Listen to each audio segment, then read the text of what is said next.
గుద్దుకొని మరణమైపోతానయ్యా ఓ ప్రాణనాథా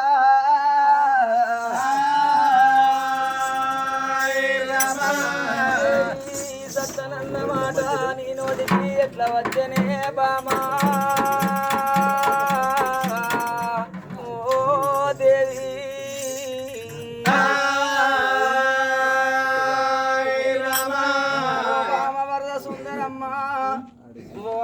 మన గడపు లోపల 7 కొడుకులు ఉన్నారు కోడళ్ళు ఉన్నారు నాదా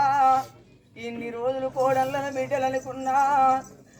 కన్న కొడుకులు ఉండంగా కోడళ్ళు ఉండంగా నాకు సంబరం అనిపించింది నాదా కొడుకులు ఇంటిలోన ఉంటే కోడళ్ళు అమ్మగారిళ్ళకు వైరి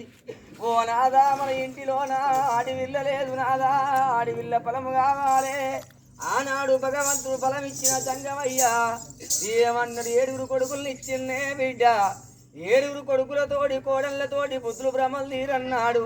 నా గుళ్ళల్లకచ్చి ఉస్కతోటి లింగాన్ని కట్టి ఆ ఉస్కతోటి లింగం చేసి శివ పూజ కట్టినట్టుంటే బిడ్డ ఫలమిస్తున్నాడా గా గుళ్ళ పేడికి పోయి సంతానం తెచ్చుకుంటా అంటే అమ్మా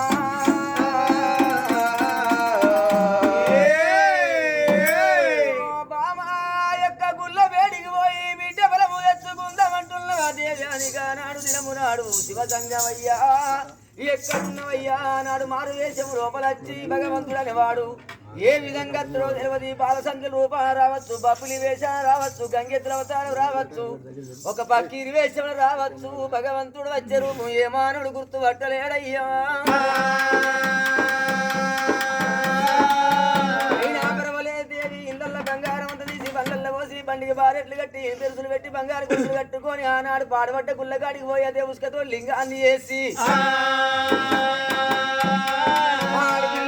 ఎత్తుకుందామంటున్నాడు రాజాన రాజు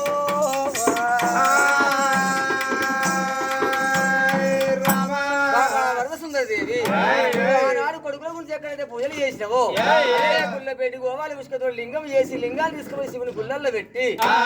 లింగం మీద ఆకు పెట్టి ఆకు మీద పోక పెట్టి పోక మీద సూది పెట్టి సూది మీద తిరిసి పెట్టి శివలింగం మీద పెట్టి అని గాని ఆ పాదాల మీద చేసి అఘోరమైన పూజలు చేస్తే వాళ్ళకి అనుకున్నట్టు ఆడవిల ఫలము కలుగుతాయి కావచ్చు బామా ఇళ్ళ బంగారం అంతా బండ్లల్లో పోసిన దాశల్లో ఎంబడి పెట్టుకొని వెళ్ళిపోదాం పదమంటున్నాడు రాజాన రాజు